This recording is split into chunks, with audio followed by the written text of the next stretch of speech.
I still have one more diagnostic tool to test. The small little dongle from Xtool. I'll be back.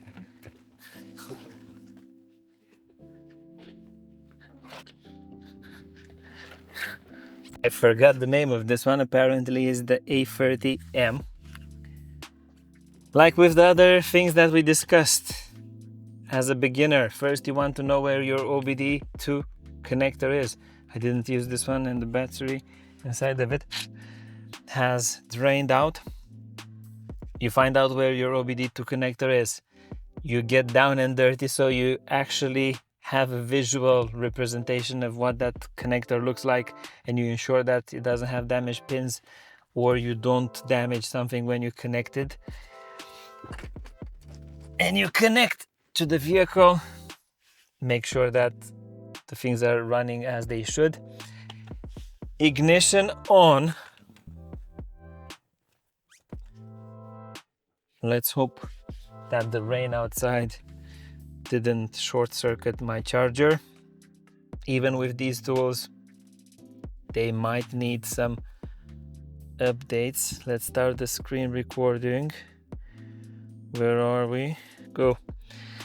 Okay, this is one of the tools that I really enjoy from Xtool, especially for data logging and as a small device that you can have.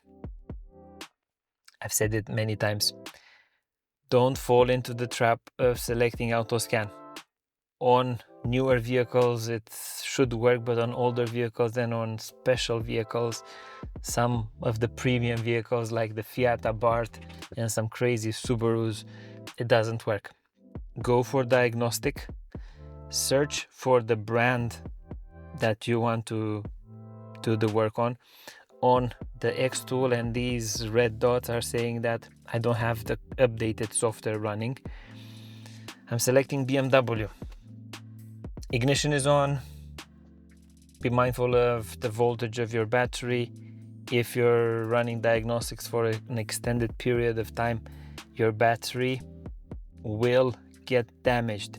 Automatic detection is faster and should be tested first. If it fails, select or go for manual selection. Automatic detection, and we are aiming to see the diagnostic trouble codes on the vehicle. It has found the vehicle. We get additional information regarding this vehicle. And you will notice that the tools from Xtool are much faster. Automatic scan.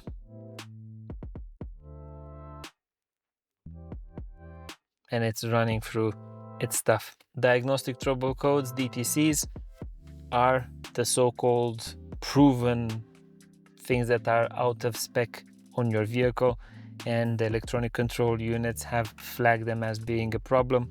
Let's see, if I click report, it saves it nicely in a grouped format. The codes that you are trying to keep in mind and store for later reference are, as an example, 28D600 and so on. You should take a record, have a screenshot or save them somewhere, because the normal process that many people are using is they do a scan, they save their codes, they clear the codes. After that, they go on a few test drives and rescan to see which codes come back. And they focus their effort on the codes that come back, not wasting too much time on codes that might be historical codes. One of the things that you will also notice as you progress in the diagnostic world is that diagnostic trouble codes have different statuses. They can be permanent, intermittent, or historical or something. Different manufacturers will use different terminology, but the key takeaway is that they might be urgent, so they're happening right now, permanent, present. They can be intermittent, they happen from time to time, or they can be something that is a log, something that is a historical diagnostic code that has happened a long time ago. When you see a code, don't start panicking and considering that everything needs to be changed. Focus on the things that are more important. Prioritize your workload. In a future video, we are going to discuss diagnostic procedures and go through some of the methods that you can employ to sort out this type of diagnostic process and these types of codes, but that is something for a more advanced video. You have now an understanding of how to use these types of tools. Thank you for watching. Additional content is available on the channel. Consider the diagnostic courses that I'm working on that you can find in the description. Maybe join the newsletter, subscribe so that you can ask questions at the live Q&As. Thank you for watching and see you in the next one.